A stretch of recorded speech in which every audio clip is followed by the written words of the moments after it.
You deserve more. I want you to internalize that belief, take it personal, and strive for it. You get up every day to go to work to provide for yourself and your family. You do things that must be done without expecting rewards or recognition. The demands that have been placed on you are many. Have you ever stopped to think about this? From the moment you wake up, ask yourself how much of your time is actually yours. How free are you to do as you wish today?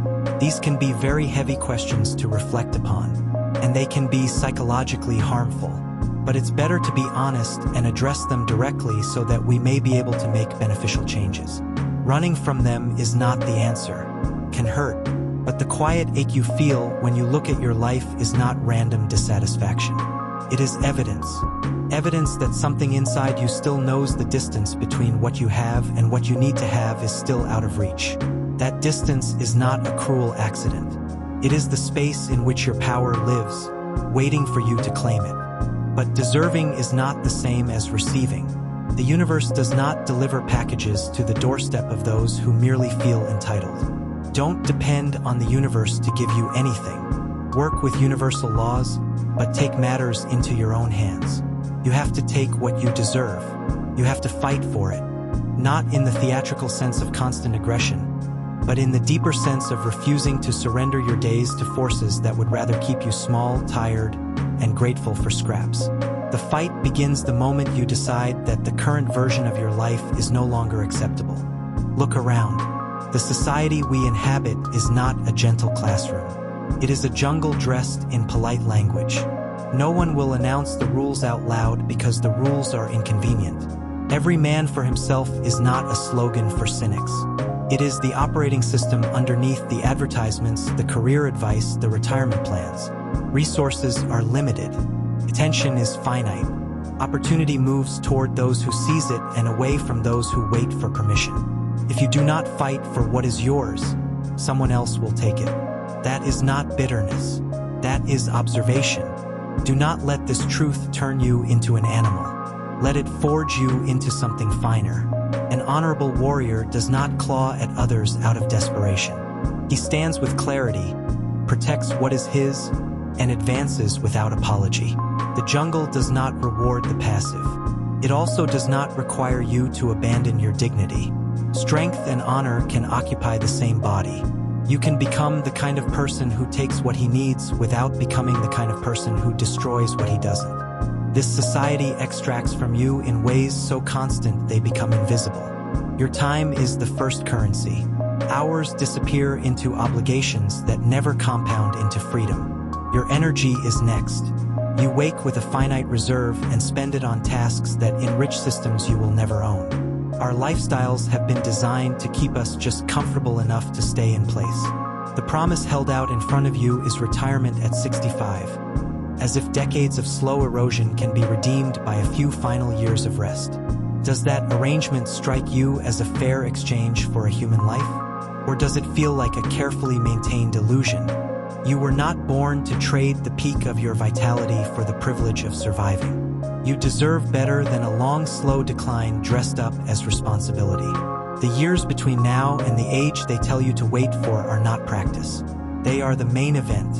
Every day you accept the extraction without resistance is a day the distance between who you are and who you could be grows wider. No one is coming to rescue you. Help may arrive. If it does, receive it with gratitude and humility, but build your life as though it will never appear. The person who shows up when the alarm goes off is you. The person who decides whether to train, to study, to create, to endure is you. Dependence on external salvation is a quiet form of self-abandonment. The more you wait for a savior, the more you teach yourself that your own agency is insufficient. That lesson is expensive. Learn to depend on yourself the way a craftsman depends on his hands. Not out of isolation or pride, but out of realism. Other people have their own battles, their own dreams, their own limited stores of attention. Their aspirations matter more to them than yours do, and that is not selfishness. It is the natural order. Expecting them to prioritize your becoming is a form of quiet theft. Move through the world with grace, honor, and dignity, and still fight for what you want. Those qualities are not opposites. They are the mark of someone who refuses to become either a victim or a predator.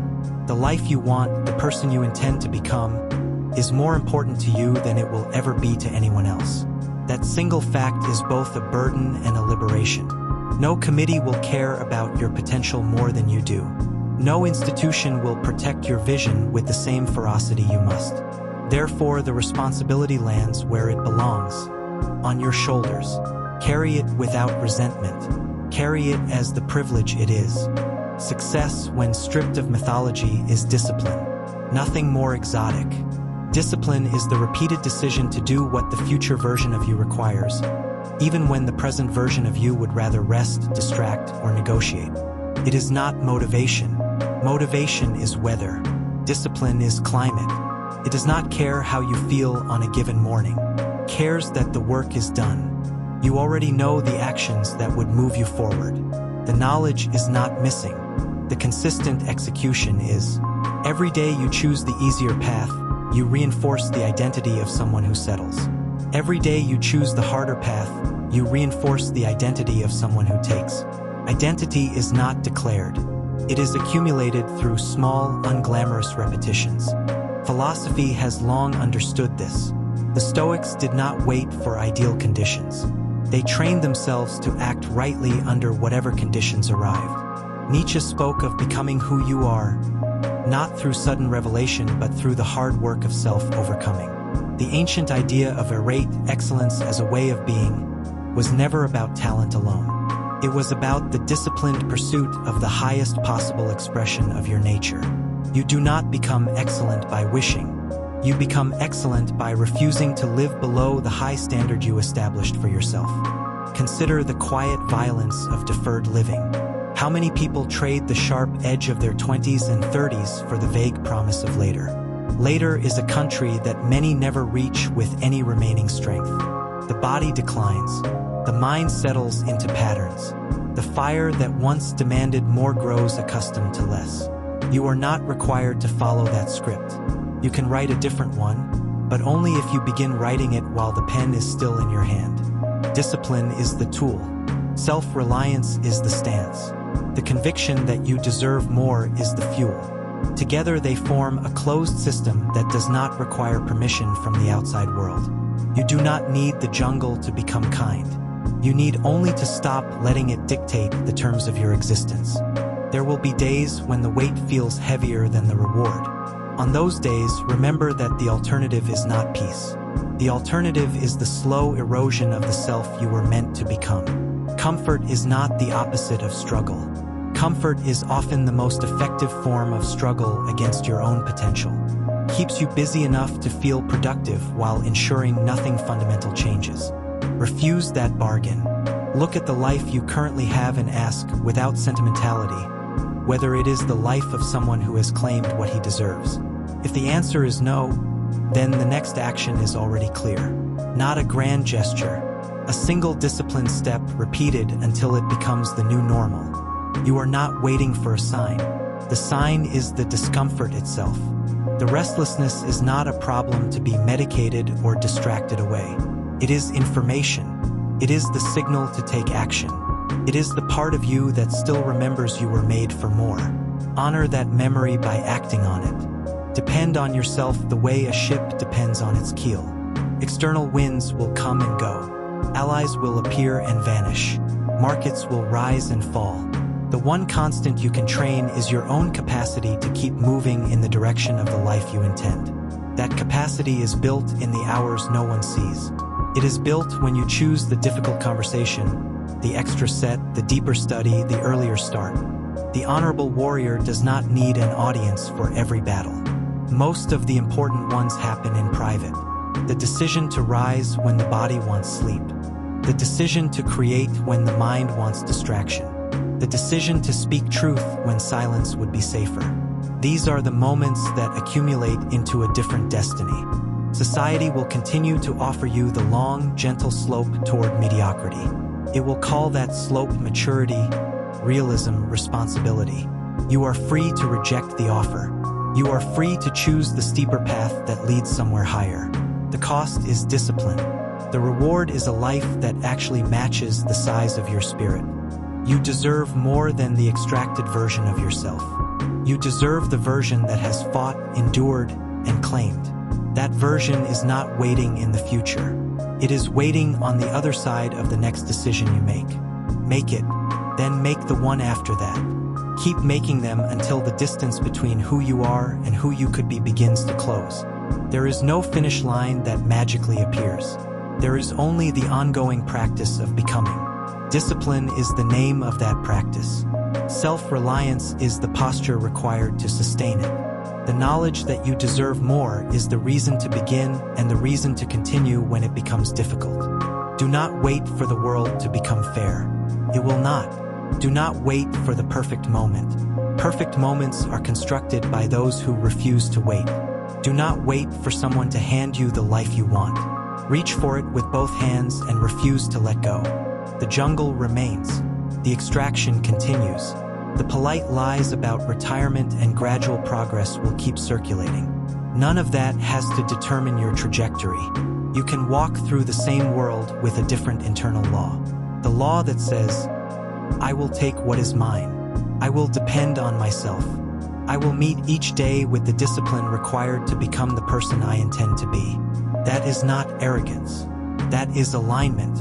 Alignment between the depth of your potential and the seriousness with which you treat it. Most people live in misalignment. They sense they are capable of more and then arrange their days as though they are not. The resulting quiet despair is not mysterious. It is the natural consequence of living below one's own standard. Raise the standard, not in theory, in the concrete choices of the next 24 hours. Then the 24 after that. The accumulation of those choices is the only reliable path from the life you have to the life you deserve. You already know this. The words are not new. What remains is the decision to stop treating the knowledge as inspiration and start treating it as instruction. Inspiration fades. Instruction, when followed, compounds. Stand up inside your own life. Stop negotiating with the forces that prefer you diminished. You deserve more. Now go and take it with discipline, with self-reliance, and with the quiet dignity of someone who has finally decided that enough is enough. The work begins the moment you finish listening. Not tomorrow. Not when conditions improve. Now, the only person who can begin it is the one reading these words or hearing this voice. That person is you. The responsibility is yours. And the possibility, the life that matches the size of your spirit, is waiting on the other side of consistent, unglamorous, daily action. Take the first step while the fire is still hot. Then take the second. Keep taking them until the path behind you is longer than the path of hesitation you once walked. You deserve more. Prove it by the way you live from this day forward. And when the doubt returns, as it always does, meet it with the same quiet resolve. Doubt is not the enemy of action. It is the testing ground. Every time you act in spite of it, you strengthen the muscle that will carry you further than motivation ever could. The path is not linear. It will demand patience, recalibration, and the willingness to begin again without hesitation. That willingness itself is a form of discipline. Hold it close. Use it daily. Let it shape you into the person who no longer needs permission to claim what was always his to take.